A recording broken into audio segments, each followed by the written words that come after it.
Students, मैं शिवांश जोशी एक बार फिर से आपका YouTube के इस ऑनलाइन प्लेटफॉर्म पे बहुत बहुत स्वागत करता हूं। देखिए, हम डिस्कस कर रहे थे जीव विज्ञान के बारे में। एक क्विक रिवीजन लेते हैं और उसके बाद हमारे टॉपिक में आगे बढ़ते हैं। देखिए, जीव विज्ञान में हमने जाना सबसे पहले विज्ञान का अर्थ क्या है।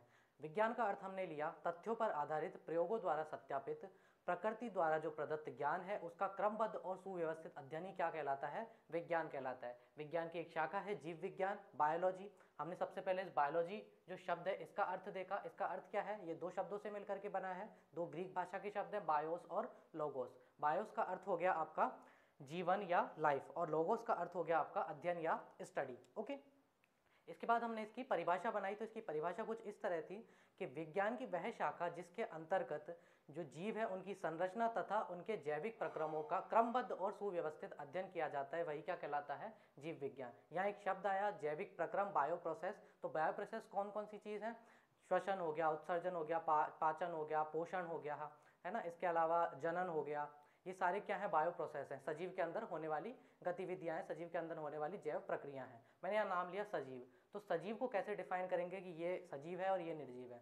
कुछ मैंने 5-6 कैरेक्टरिस्टिक्स आपको बताए थे। क्या क्या थे, एक बार याद कीजिए। श्वसन था, सजीवों में होता है, पाचन, पोषण, इसके अलावा जनन, गतिशीलता और वृद्धि, ये सभी अगर होंगे तो वो क्या होगा, सजीव होगा।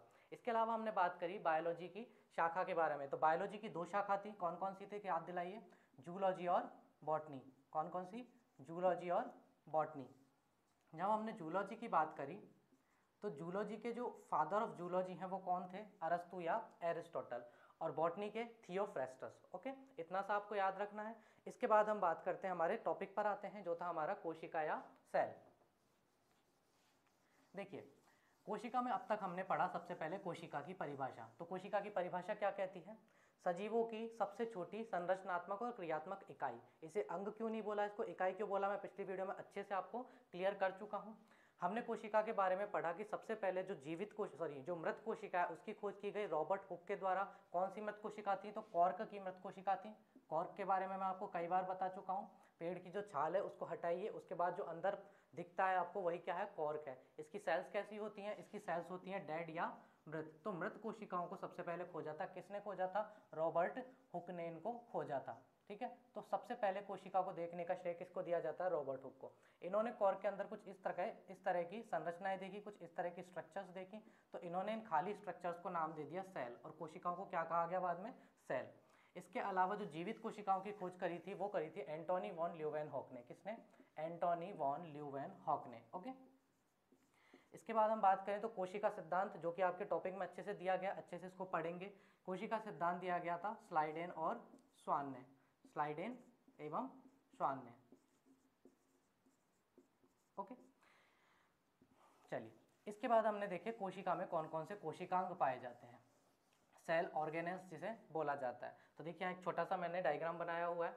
हमने कौन कौन से कोशिकांग पढ़ लिए थे, सेल वॉल हमने देखा, सेल मेम्ब्रेन हमने देखा, mitochondria, Golgi body, endoplasmic reticulum, ribosome, lysosome और न्यूक्लियस। थोड़ा थोड़ा इनके बारे में वापस से रिकॉल करते हैं। सबसे पहले देखा हमने कोशिका झिल्ली, या इसको प्लाज्मा मेम्ब्रेन भी बोला जाता है। इसे प्लाज्मा मेम्ब्रेन क्यों बोला जाता है, क्योंकि ये प्रोटीन और लिपिड की बनी होती है। किस किस की बनी होती है, प्रोटीन एवं लिपिड की ये बनी होती है।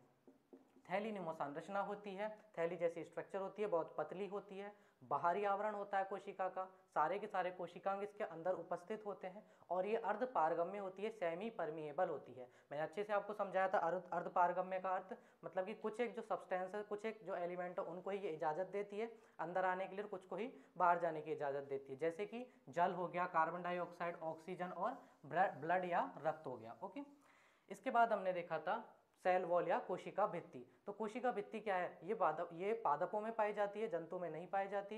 ये एक दृढ़ता प्रदान करती है, यांत्रिक मजबूती प्रदान करती है, साथ में इसके ऊपर एक सेल्यूलोज की थिक परत होती है। किसकी, सेल्यूलोज की परत होती है। तो कोशिका भित्ति पर सेल्यूलोज की एक थिक, एक मोटी लेयर पाई जाती है, और ये क्या देती है, मजबूती प्रदान करती है, साथ ही साथ एक्स्ट्रा प्रोटेक्शन देती है। ठीक है, सुरक्षा भी प्रदान करती है। किस में पाई जाती है, तो पादपों में पाई जाती है। यही हमने देखा कोशिका भित्ति के बारे में। कोशिका भित्ति के बाद हमने देखा न्यूक्लियस या केंद्रक।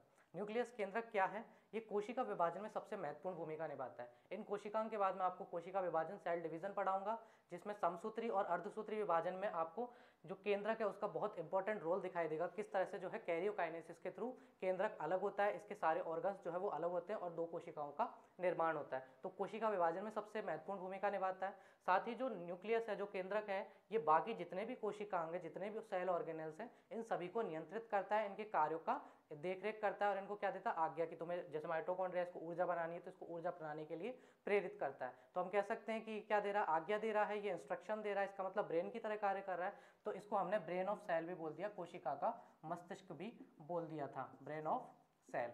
इसके अलावा न्यूक्लियस के अंदर हमने देखा कि न्यूक्लियस में केंद्रिका, गुणसूत्र, जीन और डीएनए पाए जा रहे थे। साथ ही ये दोहरी झिल्ली का बना होता है, केंद्रक दोहरी झिल्ली का बना होता है, जिसके अंदर एक केंद्रक द्रव्य भी पाया जाता है। ओके, इसके बाद हमने देखा माइटोकॉन्ड्रिया। माइटोकॉन्ड्रिया क्या था, तो ये पावर हाउस ऑफ सेल था, कोशिका का शक्ति गृह था। क्यों बोला इसका शक्ति गृह, इसको इसलिए बोला क्योंकि ये ऊर्जा का निर्माण करता है। कैसे, जब हम श्वसन करते हैं तो ऑक्सीजन अंदर जाती है, जिससे क्रेब्स चक्र बनता है। श्वसन तंत्र में अच्छे से पढ़ेंगे क्रेब्स चक्र को, सिर्फ इतना याद रखिए, क्रेब्स चक्र से 38 एटीपी का निर्माण होता है, एडिनोसिन ट्राइफॉस्फेट। ये ऊर्जा के कुछ छोटे छोटे पैकेट्स होते हैं। क्योंकि ये जटिल ऊर्जा के पैकेट्स हैं तो ये फर्दर इनका ग्लूकोज में कन्वर्ट होते हैं। ये ग्लूकोज से ग्लाइकोलाइसिस के थ्रू जो जटिल अणु है वो सरल अणुओं में टूटते हैं। सरल अणु कौन से थे, तो 2 पायरुविक एसिड, 2 पायरुविक एसिड के अणु, या मैं बोल दूं 2 अणु पायरुविक एसिड के, 2 अणु पायरुविक एसिड के, ये सरल अणु है। सरल का मतलब जिन्हें पादप या जो जंतु है वो अच्छे से ग्रहण कर सकते हैं। ओके, तो इसको जो है ऊर्जा के रूप में ग्रहण किया जाता है पादप या जंतु के द्वारा। ओके, तो माइटोकॉन्ड्रिया इस तरह से कार्य करता है। कोशिका शक्ति गृह कहलाता है, जूते की शेप का होता है, जूते का जो नीचे का सोल होता है उसके जैसा होता है। साथ ही माइटोकॉन्ड्रिया की जो आंतरिक दीवारें होती हैं उनको क्रिस्टी कहा जाता है, ये हमने देखा। इसके बाद गोल्जी बॉडी की हम बात करें तो गोल्जी बॉडी में हमने देखा कि ये ऊर्जा की गाड़ी है, ऊर्जा का परिवहन का कार्य करता है। माइटोकॉन्ड्रिया से जो भी ऊर्जा आई उसको शरीर के अन्य भागों तक पहुंचाता है। ठीक है, गोल्जी बॉडी का ये काम है।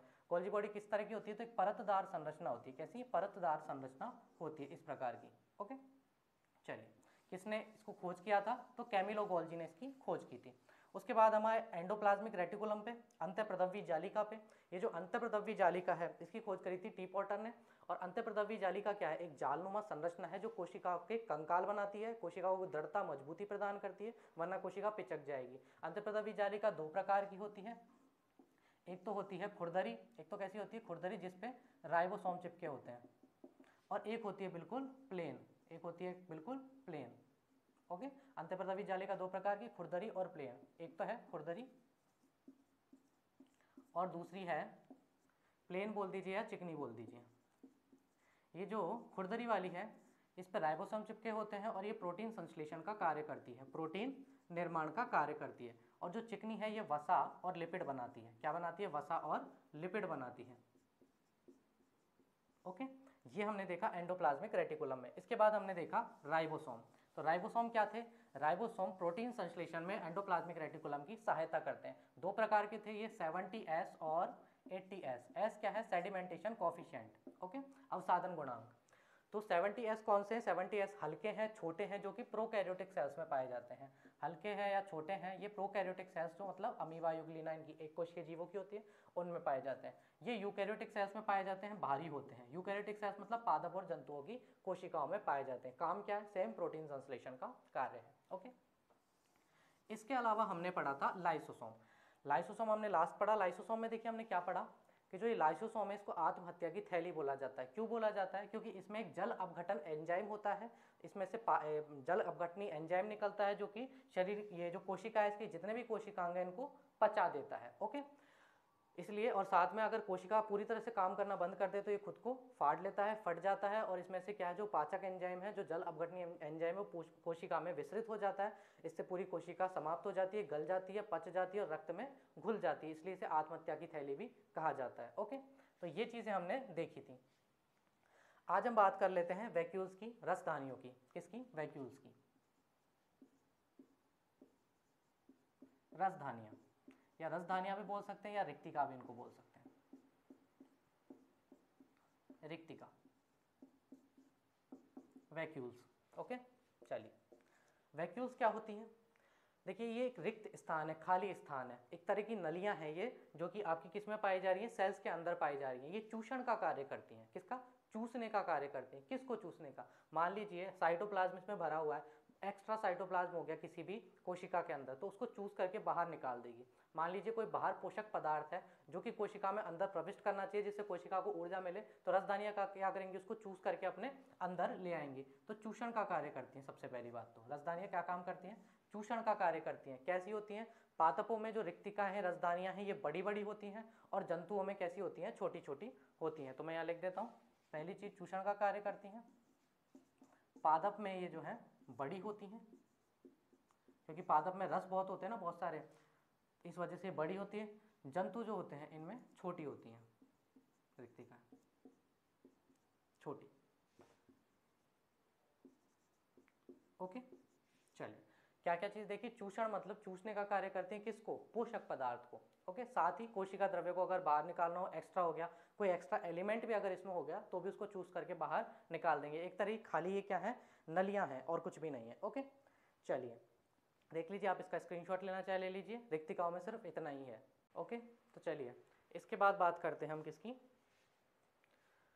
लाइसोसोम हो गया, वैक्यूल्स हो गई, तो अब बात करते हैं तारककाय सेंट्रोसोम की।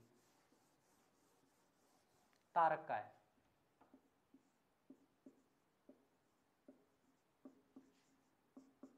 सेंट्रोसोम यहाँ लिख देता हूँ। ओके, ये क्या होता है तारककाय? तारककाय क्या है? देखो इसके नाम में ही लिखा हुआ है तारककाय, मतलब ऐसा काय या ऐसा शरीर जो किसका बना हुआ है? तार का बना हुआ है। तो एक तार लाइक स्ट्रक्चर होती है। ठीक है, तार बने होते हैं कुछ इस तरह के।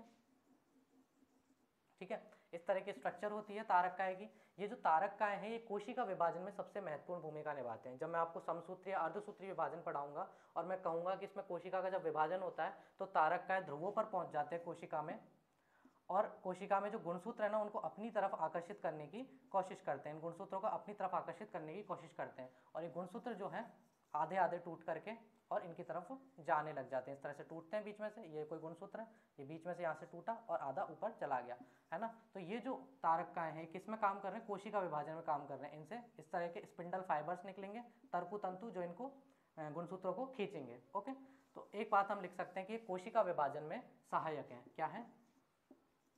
कोशिका विभाजन में सहायक। ओके, तारककाय की हम बात कर रहे हैं। कोशिका विभाजन में कैसे किया? ये ध्रुवों पर पहुंच जाते हैं सेल्स में, और जो गुणसूत्र बने हैं उन गुणसूत्रों को दोनों, जो यहाँ से जो सेल है ये टूटने वाली है बीच में से, तो यहाँ पे जो गुणसूत्र है उनको आधों को ऊपर आधों को नीचे पहुंचाते हैं अपने तर्कु तंतु या स्पिंडल फाइबर्स के थ्रू। तो हम कह सकते हैं कि ये कोशिका विभाजन में क्या है? सहायक है। ओके, इसके अलावा एक चीज हम कह सकते, अच्छा एक चीज और देखिए इसमें कि जो तारककाय हैं, मैंने बोला कोशिका विभाजन में सहायक है, और कोशिका विभाजन से क्या होता है? हमारी वृद्धि होती है। जितना ज़्यादा कोशिका विभाजन होगा उतने जल्दी जल्दी हम बढ़ेंगे, है ना। मान लीजिए मैंने जैसे बोला यहाँ कट लग गया, तो कट लगने से क्या हो गया? यहाँ पे कोशिका विभाजन, वापस से यहाँ सेल बन जाएंगे और आपको पता भी नहीं चलेगा कुछ दिन बाद कि यहाँ कोई कट का निशान भी रह गया, बिल्कुल भर जाएगा। तो कोशिका विभाजन क्या करती है? हमारी वृद्धि करती है। तो तारककाय में हम एक चीज़ और लिख सकते हैं कि ये शरीर की वृद्धि के लिए जिम्मेदार होते हैं। ठीक है, क्या करवाते हैं? शरीर की वृद्धि के लिए सहायक होते हैं, वृद्धि में सहायक होते हैं। ओके, साथ ही कोशिका विभाजन कर रहे हैं तो एक चीज और याद रखिएगा यहाँ पे कि ये जो तारककाय हैं ये लिवर में सबसे ज्यादा पाए जाते हैं। कहाँ पर? लिवर में। लिवर में ये इनकी संख्या सबसे ज्यादा होती है, और जो मस्तिष्क है, माइंड जो है, उसमें इनकी संख्या सबसे कम होती है। एक उदाहरण के थ्रू मैं समझाता हूँ इन चीज़ों को। देखो, लिवर में इनकी संख्या ज़्यादा होती है। ऐसा क्यों? मान लीजिए हम बोलते हैं ना, शराबी जो होते हैं, जो ज़्यादा शराब पीते हैं, वो कहते हैं ना भाई लिवर ही तो है, ठीक हो जाएगा। उनको भी पता है कि तारककाय की संख्या हमारे अंदर ज़्यादा है ना, और लिवर जो है वो जल्दी से खुद को रिकवर कर लेगा। किसके माध्यम से? कोशिका विभाजन के माध्यम से। जितने ज़्यादा तारककाय उतने ज़्यादा लिवर जल्दी से ठीक हो जाएगा। आपने मूवीज़ में देखा होगा, अगर चाकू भी घोंप दिया जाता है लिवर में, तो अगर उसको सिर्फ पट्टी कर दी जाए, है ना, पट्टी से उसको सही कर दिया जाए, धीरे धीरे लिवर जो है अपने आप सही हो जाता है। लेकिन मस्तिष्क की बात करें, मस्तिष्क जो है इसको बचाने के लिए आप हेलमेट लगाते हैं। क्यों लगाते हैं? क्योंकि मस्तिष्क में तारककाय पाए ही नहीं जाते, नाम मात्र पाए जाते हैं, बिल्कुल ना के बराबर। अब जब तारककाय इसमें पाए ही नहीं जाएंगे मस्तिष्क में, तो अगर आपका मस्तिष्क जो है वो डैमेज हो गया, देखो ये तो क्या स्कल है, खोपड़ी है, इसके अंदर और भी सारी परतें हैं, और उसके अंदर आपका निकलता है मस्तिष्क। अगर वो मस्तिष्क जो है वो जो है टूट गया, उसमें कोई क्षति हो गई, तो हमेशा के लिए या तो आप जो क्या है कोमा में चले जाएंगे, या फिर हो सकता है आप याददाश्त भूल जाएं, या फिर और कोई डिजीज़ आपको हो सकती है ना, या फिर आपकी मृत्यु भी हो जाए। इसीलिए बोलते हैं कि भाई जब अपन जो है इस पे स्कूटी पे जाते हैं या अपने मोटरसाइकिल पे जाते हैं तो क्या लगाना चाहिए, हेलमेट लगाना चाहिए, क्योंकि इसके अंदर तारक्काएँ है ही नहीं। अगर एक बार फूटा तो खेल खत्म, उसके बाद इसका कोई भी इलाज नहीं है। तो इसका आप एक बार स्क्रीनशॉट ले लें। ओके, तो ये हो गया आपका तारक्काएँ। एक तारक्काएँ में एक चीज़ और लिख लें आप, तारक्काएँ की जो खोज करी थी साइंटिस्ट का नाम, वैसे तो मैं सारे कोशिकांग जब खत्म होते हैं उसके बाद एक लिस्ट आपको बना करके दे दूंगा। कोशिका के खोजकर्ता थे बोबरी। कौन थे? बोबरी। आपसे पूछ कोशिका क्या, तारक्काएँ के जो खोजकर्ता थे वो कौन थे? बोबरी थे। तो ये आप देख लें, ये लिख लें आप। वैसे तो आपको नोट्स प्रोवाइड किए जाएंगे। और एक हाँ, एक महत्वपूर्ण सूचना आपके लिए, जो सिलेबस है बायोलॉजी का वो टेक्निकल इशू के कारण टेलीग्राम पे अपलोड नहीं हो पाया था, तो आज जो है ये वीडियो जैसे ही अपलोड होती है इसके थोड़ी देर के बाद अपलोड हो जाएगा, 1-1.5 घंटे के अंदर अंदर। 2 टेलीग्राम चैनल है, आरपीएससी बोर्ड और द राघव इंस्टीट्यूट, दोनों पर आपको बिल्कुल एक सिस्टमेटिक ढंग से जमा हुआ जीव विज्ञान का जो सिलेबस है वो आपको मिल जाएगा। ओके, चलिए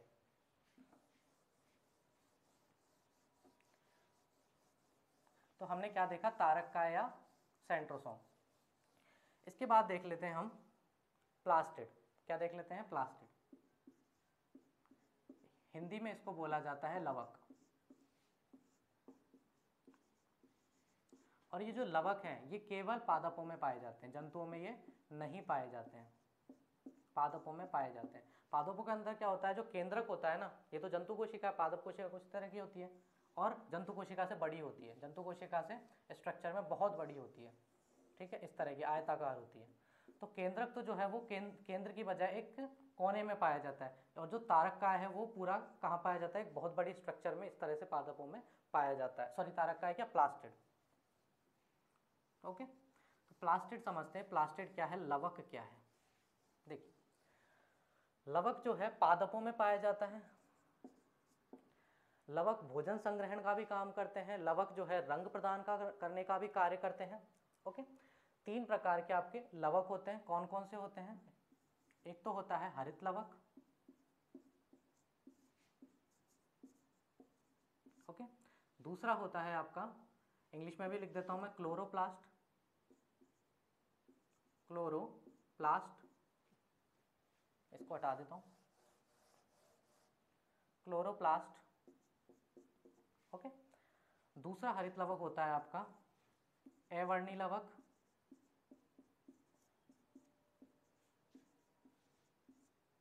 ल्यूकोप्लास्ट।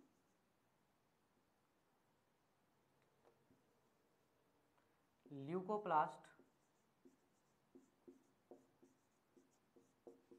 और तीसरा होता है वर्णी लवक।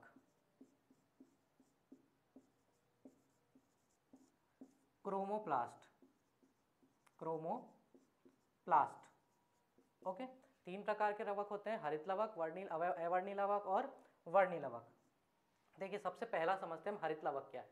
हरित लवक अर्थात हरे रंग प्रदान करने वाले लवक। ये क्या करते हैं, पादप को हरा रंग प्रदान करते हैं। हरा रंग कहाँ कहाँ होता है, तो पत्तियों में हरा रंग होता है। जब एक छोटा जो पादप होता है वो धीरे धीरे जब बड़ा हो रहा होता है तो उसके तने पर भी कौन सा होता है, हरा रंग होता है। तो हरित लवक जो है इसमें क्या पाया जाएगा, हरे रंग प्रदान करने की क्षमता पाई जाएगी। ओके, इसके अंदर हरित लवक के अंदर जो है जब क्लोरोफिल पाया जाता है, पर्णहरित पाया जाता है। पर्णहरित क्या होता है, पत्तियों का रंग हरा करने वाले जो सब्सटेंस है उसको पर्णहरित बोला जाता है। जब इसमें क्लोरोफिल पाया जाता है तो हरित लवक जो है इस क्लोरोप्लास्ट के अंदर हरे रंग की उत्पत्ति होती है। ठीक है, मतलब जो मैंने बताया ना अभी, पादप और जो पत्तियां, इनमें हरा रंग किसके कारण होता है, इसके कारण। और इनमें क्या पाया जाता है, हरित लवक, सॉरी पर्णहरित पाया जाता है ना, क्लोरोफिल पाया जाता है। पहली चीज़ तो चलो इसको मिटा ही देते हैं, अच्छे से पढ़ लेते हैं। पहली चीज़ तो हरित लवक के बारे में कि ये हरा रंग प्रदान करते हैं। क्या करते हैं, हरा रंग प्रदान। ओके, दूसरी चीज़ भोजन निर्माण के सहायक होते हैं। क्या करते हैं, भोजन निर्माण करते हैं। भोजन निर्माण कैसे करते हैं, तो प्रकाश संश्लेषण की क्रिया द्वारा ये भोजन निर्माण करते हैं। प्रकाश संश्लेषण की क्रिया द्वारा जो है ये भोजन का निर्माण करते हैं। कौन, हरित लवक। देख लीजिए, स्क्रीनशॉट लेना चाहें ले सकते हैं आप। चलिए, ओके, हरित लवक यहाँ पे हो गया अपना। अब जो ये हरित लवक है, मैंने क्या क्या बताया, एक पॉइंट और आप इसमें ऐड कर सकते हैं। जो हरित लवक है मैंने आपको क्या बताया, ये पत्तियों में पाया जाता है, और जो छोटे छोटे पादप होते हैं उन पादपों के किस में पाया जाता है, तने में पाया जाता है। तो हम लिख सकते हैं कि ये पत्तियों में और तने में हरे रंग के लिए उत्तरदायी होता है, साथ में भोजन निर्माण करता है प्रकाश संश्लेषण की क्रिया द्वारा। ये तो हो गया क्या, हरित लवक। हरित लवक के बाद आता है वर्णी लवक या अवर्णी लवक, ल्यूकोप्लास्ट। अब ये अवर्णी लवक क्या काम करता है, ये जो अवर्णी लवक है इसका मतलब क्या है, देखिए नाम में अर्थ छुपा हुआ है, अवर्णी मतलब कोई वर्णक नहीं देने वाला, कोई पिगमेंट, कोई रंग नहीं देने वाला। तो ये किसी भी रंग के प्रति उत्तरदायी नहीं होते, कोई रंग नहीं देते ये, ठीक है, कोई रंग नहीं देते। पहली चीज तो कोई रंग नहीं देते। दूसरा, अगर रंग नहीं देते तो ये कहाँ पाए जाएंगे, जो आपने मूल देखी, जड़ देखी, उनमें जड़ में कभी कोई रंग होता है, नहीं होता। इसका मतलब ये कहाँ पाए जाएंगे, जड़ों में पाए जाएंगे, जड़ों में, या जड़ को मूल भी बोला जाता है, मूल में ये पाए जाएंगे। क्या काम करेंगे, मूल में पाए जाते हैं। मूल देखिए आपने मोटी हो जाती है भोजन संग्रहण के कारण। तो एक चीज और कि अवर्णी लवक जो है ये भोजन संग्रहण का कार्य करते हैं। मुझे याद दिलाइए, भोजन निर्माण का कार्य कौन करता है, भोजन निर्माण का इससे पहले वाला करता है हरित लवक। फिर जब भोजन का निर्माण हो गया तो उसको संग्रहित रखने वाला कौन है, उसका संग्रहण करने वाला कौन है, अवर्णी लवक। ओके, इसलिए इसमें कोई भी पिगमेंट, कोई भी रंग नहीं पाया जाता। वर्णक का मतलब क्या होता है, वर्णी का मतलब वर्णक, और वर्णक का मतलब पिगमेंट, इंग्लिश में लिख दूं पिगमेंट। ओके, और पिगमेंट का मतलब रंग प्रदान करने के लिए उत्तरदायी जो पदार्थ होता है उसको वर्णक बोलते हैं। तो जब इसमें अवर्णीय है, कोई पिगमेंट ही नहीं है, इसका मतलब कोई रंग नहीं देगा, जड़ और मूल में पाया जाता है, और भोजन संग्रहण के प्रति उत्तरदायी होता है। स्क्रीनशॉट लेना चाहे ले सकते हैं। इसके बाद हम बात करेंगे किसकी, वर्णी लवक की। देखिए वर्णी लवक को हमने क्या बोला, क्रोमोप्लास्ट। वर्णी लवक, वर्णी का मतलब जिसमें वर्णक पाया जाएगा, जिसमें पिगमेंट पाया जाएगा। ओके, तो ये हरे रंग को छोड़कर सारे रंगों के प्रति उत्तरदायी होते हैं। किसको छोड़कर, हरा रंग इनमें नहीं होता, बाकी की सभी रंग के लिए ये उत्तरदायी होते हैं। किस में पाए जाएंगे, फूलों में पाए जाएंगे, ठीक है, फलों में पाए जाएंगे, सब्जियों में पाए जाएंगे, ठीक है। तो किसके प्रति होते हैं, हरे रंग के प्रति उत्तरदायी नहीं होते, बाकी सभी रंगों के प्रति ये क्या होते हैं, उत्तरदायी होते हैं। ओके, मैंने क्या क्या बताया कि ये सब्जियों, फलों, फूलों और कुछ पत्तियों में भी ये पाए जाते हैं। कुछ पत्तियां होती है ना, कब पाए जाते हैं पत्तियों में, जब वो हरा रंग छोड़ देती है, सूख जाती है, पीले कलर की हो जाती है पत्तियां, तो उसमें कौन सा कलर, कौन सा वर्णक आ जाता है, वर्णी लवक आ जाता है। ठीक है, दो चीजें हमने देखी, हरे रंग के प्रति ये उत्तरदायी नहीं होते हैं, किसके लिए उत्तरदायी होते हैं, बाकी हरे रंग को छोड़कर बाकी सभी रंगों के प्रति। सब्जियों, फलों, फूलों और पत्तियों में ये क्या क्या करते हैं, पत्तियों में ये पाए जाते हैं। ओके, अब जो ये वर्णी लवक है इनमें लाइकोपिन और इनमें जेंथोफिल और कैरोटिन पाया जाता है। क्या पाया जाता है, कैरोटिन और जेंथोफिल। ये क्या है, ये पिगमेंट है, वर्णक का नाम है। तो इनमें एक तो पाया जाता है जेंथोफिल और एक पाया जाता है इनमें कैरोटिन। ओके, इस कैरोटिन की मैं बात करूं तो आपने एक सुना होगा कैरेट, गाजर। गाजर के अंदर क्या पाया जाता है, कैरोटिन, है ना, इसी वजह से उसका रंग कैसा होता है, लाल। ओके, एक और मैं बात करूं, इसको मैं रब कर दूं, एक और मैं बात करूं तो जो टमाटर है, सबसे पहले आप देखते हैं टमाटर देख लीजिए या मिर्च देख लीजिए, अपनी पूर्व की अवस्था में कैसे होते हैं, ये हरे होते हैं, है ना। टमाटर, हरे टमाटर देखें, और हरी मिर्च भी आपने देखी होंगी। इनमें उस टाइम क्या पाया जाता है, इनमें हरित लवक पाया जा रहा है, क्लोरोप्लास्ट पाया जा रहा है। लेकिन जेंथोफिल और कैरोटिन के कारण इनका रंग बदल करके कैसा हो जाता है, लाल हो जाता है। अब इनमें क्या पाया जाएगा, वर्णी लवक। जब टमाटर हरा हो तो उसमें हरित लवक की मात्रा ज़्यादा है, जब टमाटर लाल हो जाए तो उसमें वर्णी लवक, जेंथोफिल और कैरोटिन की मात्रा ज़्यादा है, और मिर्च में भी ऐसा ही सिनेरियो है। ओके, तो ये क्या हो गया आपके प्लास्टिड वर्णक। एक चीज़ और मैं बता दूं वर्णक या प्लास्टिड के बारे में, अगर आपसे सवाल पूछ लिया जाए, चूंकि ये सवाल आया हुआ है, पादपों में सबसे बड़ा कोशिकांग कौन सा है, तो पादपों में सबसे बड़ा कोशिकांग तो लवक या प्लास्टिड ही है। ठीक है, पादपों में सबसे बड़ा कोशिकांग कौन सा है, तो लवक या प्लास्टिड है सबसे बड़ा, क्योंकि मैंने अभी आपको चित्र बना के बताया ना कि ये पादप कोशिका, इसमें जो केंद्रक है वो तो सेंटर में है ही नहीं, वो तो परिधि की साइड है, पर जो प्लास्टिड है वो बिल्कुल क्या है, एक सेंटर को भी घेरते हुए एक बहुत बड़ी संरचना है। तो सबसे बड़ी स्ट्रक्चर जो है कोशिकाओं के अंदर वो लवक होती है, पादप कोशिकाओं के अंदर। जंतु की हम बात कर लें तो जंतु में लवक नहीं पाए जाते, तो सबसे बड़ा कौन होता है इसमें, केंद्रक। ओके, तो जंतु कोशिकाओं की बात करें तो केंद्रक सबसे बड़ी स्ट्रक्चर है, और पादपों की बात करें तो लवक सबसे बड़ी स्ट्रक्चर है। चलिए, ये तो बात हो गई लवक की। इसके बाद हम लेते हैं एक और सीलिया और फ्लैजिला ले लेते हैं। अभी सीलिया और फ्लैजिला क्या है, कशाभ और पक्षमाभ इनको बोला जाता है। कशाभ एंड एवं पक्षमाभ, पक्षमाभ। ओके, सीलिया और फ्लैजिला इनको बोला जाता है, सीलिया एंड फ्लैजिला। अब भाई ये क्या स्ट्रक्चर्स हैं, देखिए एक कोशिकीय जीव अपने अगर देखे हैं तो एक कोशिकीय जीवों के अंदर आगे एक तंतु निकला होता है। एक कोशिकीय जीव के अंदर क्या निकला, आगे एक तंतु निकला होता है, जो क्या कार्य करता है, पोषण का कार्य करता है। तो पहला तो इनका कार्य आप ये लिख सकते हैं कि सीलिया और फ्लैजिला जो है वो पोषण प्राप्ति का कार्य करते हैं, पोषण प्राप्ति का कार्य करते हैं। ओके, फोटो में आपको दिख जाएगा जो सीलिया है और फ्लैजिला है। अगर एक कोशिकीय जीव की भी मैं बात कर रहा हूँ, फिर बहुकोशी पे आते हैं। एक कोशिकीय जीवों में एक ही जो है फ्लैजिला या सीलिया निकला होता है, एक तंतु बाहर की साइड निकला होता है। इस तरह की एक कोशिका होती है, इसमें एक तंतु बाहर निकला होता है, और यही तंतु क्या करता है, पोषण प्राप्ति का कार्य करता है। किसमें, यूनिसेलुलर में। साथ में ही यही जो तंतु है, इन यूनिसेलुलर जो जीव है, एक कोशिकीय जीव है, इनको प्रचलन में हेल्प करता है। तो सीलिया और फ्लैजिला एक कोशिकीय जीवों के प्रचलन में भी सहायता करते हैं। किसमें, प्रचलन में, चलाने में उनको। ओके, और दूसरा पोषण भी यहीं से प्राप्त होता है। कोई भी पोषक पदार्थ दिखा तो देखिए इस तरह क्या होते हैं आपके, कशाभ, और ये हो गया एक पक्षमाभ। कोई भी वो दिखा, क्या बोलते हैं, पोषक पदार्थ, मान लीजिए पोषक पदार्थ है, ये कशाभ जो है फैलेंगे और उस पोषक पदार्थ को अपने अंदर ले लेंगे, इसके ये अंदर आ जाएगा। इस तरह से यूनिसेलुलर अपना पोषण लेता है एक कोशिकीय जीव। और दूसरा ये जो पक्षमाभ है, इनको चलने में सहायता करते हैं, ये हिलते डुलते रहते हैं, तो इससे ये आगे बढ़ते जाते हैं। ओके, अब हम बात करते हैं किसकी, बहुकोशिकीय जीवों में। क्या बहुकोशिकीय जीवों में पाए जाते हैं, हाँ बिल्कुल पाए जाते हैं। एक कोशिकीय जीवों की मैं बात करूं तो ये एक के आसपास होते हैं, मतलब एक होता है, मैंने बताया ना पक्षमाभ एक है, कशाभ तो कितने भी हो सकते हैं। ठीक है, तो फ्लैजिला इनमें एक पाया जाता है, किसमें, यूनिसेलुलर के अंदर। अब बहुकोशिकीय जीवों की हम बात करें, जैसे कि हम या पादप, उनके अंदर कशाभ या पक्षमाभों की संख्या 11 से ज़्यादा होती है।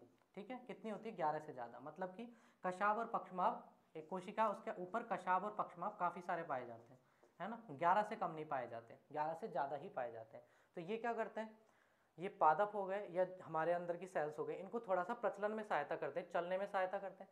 साथ ही हमारे भी क्या काम करते हैं, पोषण प्राप्ति में। अगर कोई बाहर पोषक पदार्थ है तो क्या करेंगे, उसको अंदर की ओर खींच लेंगे। ओके, तो ये क्या काम करते हैं, एक कोशिकीय जीवों की बात कर लूँ और बहुकोशिकीय जीवों की। तो आपको याद क्या रखना है, देखो अगर यूनिसेलुलर की बात आए, मैं यहाँ लिख देता हूँ, अगर यूनिसेलुलर की बात आए तो कितने पाए जाते हैं, एक के आसपास, लगभग एक। ठीक है, और मैं बोलूँ मल्टी सेलुलर की मैं बात करूँ तो मल्टी सेलुलर में ये 11 से ज़्यादा पाए जाते हैं, सीलिया और फ्लैजिला। तो ये चीज़ याद रखिएगा, यूनिसेलुलर एक कोशिकीय में एक पाया जाएगा, और मल्टी सेलुलर जो बहुकोशिकीय जीव है, जंतु और पादप, उनमें 11 पाए जाएंगे। पोषण प्राप्ति में सहायता करते हैं, और प्रचलन मतलब गति करवाने में भी ये सीलिया और फ्लैजिला क्या करते हैं, सहायता करते हैं। चलिए, यहाँ तक देख लिया आपने।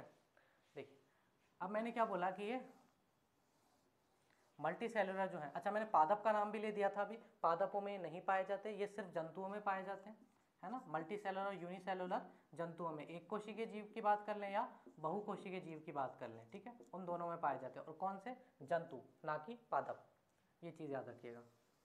संख्या मैंने आपको बता दी, पोषण का ये कार्य करते हैं। ओके, शरीर जो कोशिका है उसके बाहरी आवरण पर पाए जाते हैं, कोशिका के बाहरी आवरण पर पाए जाते हैं। एक पॉइंट आप ये भी लिख लें, बाह्य आवरण पर पाए जाते हैं, बाह्य आवरण पर ये स्थित होते हैं। कौन कौन, कशाभ और पक्षमाभ। ठीक है, दूसरा कशाभ और पक्षमाभ कैसे हैं, इस तरह से हैं।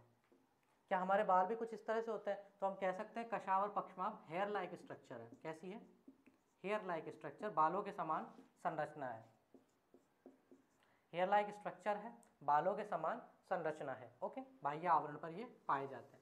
ये हो गए हमारे कशाभ और पक्षमाभ। सीलिया और फ्लैजिला। इसके अलावा कोई कोशिकांग, तो हाँ एक इम्पॉर्टेंट कोशिका जो कि कोशिका विभाजन में काम आता है, पढ़ना पड़ेगा क्योंकि कोशिका विभाजन में बार बार नाम लूंगा, उसका नाम है गुणसूत्र। क्या है? गुणसूत्र, क्रोमोसोम। ओके, क्रोमोसोम या गुणसूत्र। गुणसूत्र क्या होते हैं? गुणों को रखने वाले सूत्र। ठीक है, सूत्र क्या होते हैं? एक तरीके के धागे। और क्या रखते हैं ये? गुण रखते हैं। नाम से आपको पता चला, गुण रखने वाले सूत्र। इसका मतलब गुणसूत्रों के ऊपर हमारी जानकारी होती है, हमारी आइडेंटिफिकेशन होती है। अगर कोई गुणसूत्र मेरे से किसी और संतति में जा रहा है, मेरी किसी और संतान में जा रहा है, तो वो मेरी आइडेंटिटी लेकर जा रहा है कि आंख मेरी इस प्रकार की है, नाक मेरी इस प्रकार की है, मेरा शरीर का जो स्ट्रक्चर है वो इस प्रकार का है, मेरे गुणों को लेकर के जा रहा है। तो हम कह सकते हैं कि ये आनुवंशिकता की इकाई है। किसकी? आनुवंशिकता की इकाई। आनुवंशिकता क्या होता है अभी समझते हैं, एक बार लिख लेते हैं। एक बार, आनुवंशिकता की इकाई। आनुवंशिकता का अर्थ होता है गुणों का एक पीढ़ी से दूसरी पीढ़ी में जाना। और थोड़ा सिंपल करता हूं, गुणों का माता पिता से अपने बच्चों के अंदर जाना। कौन से गुण? जैसे कि आंख, किसे हम बोलते हैं ना कि कोई बच्चा पैदा होता है, अरे इसकी नाक तो इसके पापा को गई है, अरे इसकी आंखें तो इसकी मम्मी को गई है। कहाँ से गई है? क्योंकि मम्मी के अंदर के जो गुणसूत्र थे, है ना, गुणसूत्र के ऊपर क्या होते हैं? तो गुणसूत्र के ऊपर पाए जाते हैं जीन, और इन जीनों के अंदर हमारी इस जो आइडेंटिफिकेशन है वो होती है ना, हमारी जो संरचनाएं हैं, हमारी जो पहचान है वो इनके अंदर होती है, इन जीनों के अंदर। ठीक है, तो ये मान लीजिए आंख का जीन जो है, माता से आंख का जीन बच्चे में चला गया तो माता जैसी आंखें हो गई। नाक का जो जीन है वो पिता से चला गया तो पिताजी जैसी नाक हो गई। तो गुणों का एक पीढ़ी से दूसरी पीढ़ी में जाना, वही क्या कहलाता है? आनुवंशिकता। और आनुवंशिकता की इकाई कौन है? गुणसूत्र। क्योंकि इन गुणसूत्रों के ऊपर क्या पाए जाते हैं? जीन पाए जाते हैं, जो कि हमारे आइडेंटिफिकेशन, पहचान को लेकर के चलते हैं। आंख का जीन है तो वह आंख की पहचान लेकर के चलेगा। ओके, तो क्या होते हैं? अच्छा, एक चीज और देख लें, गुणसूत्र के अंदर जो गुणसूत्र हैं ये हर एक प्रजाति में समान होते हैं, हर एक प्रजाति में समान होते हैं। कहने का मतलब, अगर हम कुत्ते की बात करें तो कुत्ते की कोई भी प्रजाति हो, चाहे डॉबरमैन हो, चाहे अल्सेशियन हो, है ना, कितने भी कुत्ते हो, तो उन सभी में जो गुणसूत्रों की संख्या है वो समान होगी। कितनी होती है गुणसूत्रों की संख्या? कुत्ते में अगर मैं बात करूं तो 78 ये गुणसूत्रों की संख्या होती है। ओके, बिल्ली की मैं बात करूं तो बिल्ली में भी समान होगी। कितनी होगी बिल्ली में? तो बिल्ली में होगी 38। ओके, कितनी होगी? 38। इसके अलावा मैं बात करूं, मानव की मैं बात कर लूं तो मानव में कितनी होगी? आनुवंशिकता की इकाई है, आपने लिख लिया होगा। मानव में मैं बात करूं तो मानव में होगी, अच्छा मुझे बताइए मानव में कितने होते हैं? मानव में होगी 46। क्या ये ऐसे ही पाए जाते हैं? नहीं, एक पॉइंट और लिखना, गुणसूत्र हमेशा जोड़े में पाए जाते हैं। गुणसूत्र हमेशा जोड़े में पाए जाते हैं, अर्थात 23 जोड़े। कैसे? 23 जोड़े गुणसूत्र। ठीक है, मानव में कितने पाए जाते हैं? 23 जोड़े गुणसूत्र, है ना। एक चीज और लिख लेना, आनुवंशिकता की इकाई में यहाँ मेंशन कर देता हूँ, आनुवंशिकता की इकाई भी इसको बोला जाता है। गुणसूत्र को जोड़े में पाए जाते हैं। अब आप इसे एक बार रिवाइज कर लें, जोड़े में पाए जाते हैं, आनुवंशिकता की इकाई होते हैं, मानव में 46 गुणसूत्र पाए जाएंगे, और कुत्ते में 78 और बिल्ली में कितने पाए जाएंगे? 38। ओके, चलिए, और मैंने एक चीज क्या बोल दी यहाँ पे? जोड़े में पाए जाते हैं, 23 जोड़े हो गए। ओके, मानव जो है, मानव की बात कर लेते हैं क्योंकि हम मानव जो तंत्र है उसको पढ़ेंगे, मानव के बारे में आगे जानेंगे हम। तो मानव को जब हम बात करते हैं तो मानव में कौन कौन आते हैं? एक तो आते हैं मेल गैमेट और सॉरी एक तो आते हैं मेल और फीमेल, एक तो होते हैं नर और एक होती है मादा। ओके, जब मैं नर की बात करता हूं तो नर में 44 गुणसूत्र प्लस एक्स वाई पाया जाता है। ओके, 44 प्लस एक्स वाई 46 हो गए। मादा में 44 प्लस एक्स एक्स गुणसूत्र पाया जाता है। जब वाई गुणसूत्र होगा तो बेटा या नर, और जब दोनों ही एक्स एक्स होंगे तो पुत्री या मादा संतति निर्मित होगी। ओके, कैसे होगी, क्या होगी, ये जब हम जनन पढ़ेंगे तो इसको बहुत अच्छे से मैं समझाऊंगा। साथ ही अर्धसूत्री और समसूत्री विभाजन जो पढ़ाऊंगा उसमें भी इसका थोड़ा बहुत जो है रोल आपको दिखाई देगा गुणसूत्रों के साथ साथ। चलिए, ये समझ में आया गुणसूत्र।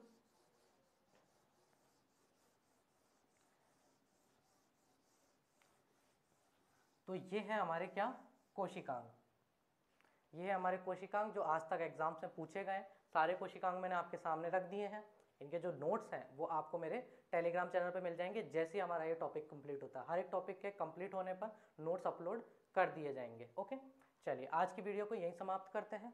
नेक्स्ट वीडियो में हम जानेंगे जंतु कोशिकाओं और पादप कोशिकाओं में अंतर, साथ ही प्रोकैरियोटिक और यूकैरियोटिक कोशिकाएं क्या होती हैं। उसके बाद हम कोशिका विभाजन स्टार्ट करेंगे और लास्ट में हम देखेंगे कोशिका सिद्धांत, सेल थ्योरी, जो स्लाइडेन और स्वान ने दी थी। उसके बाद कोशिका खत्म हो जाएगा, उसके नोट्स आपको मिल जाएंगे और हम स्टार्ट करेंगे ऊतक। ओके, अगर वीडियोस अच्छी लग रही हो तो वीडियो को लाइक करके सपोर्ट कीजिएगा। और वॉइस का मैंने आपको बताया कि आपकी जो बात है, आपने कमेंट में हमें बताया कि वॉइस थोड़ी कम आ रही है, तो आपकी बात टेक्निकल टीम तक पहुंच चुकी है। इस वॉइस जो है इसको धीरे धीरे सही कर दिया जाएगा। नेक्स्ट वीडियो जो होगी उसमें प्रॉपर वॉइस आपको मिलेगी। अभी इस वीडियो में थोड़ा काम चला लें आप। ओके, अगर वीडियोस अच्छी लग रही हो तो थैंक यू सो मच, आपका थोड़ा सपोर्ट दिखाएं।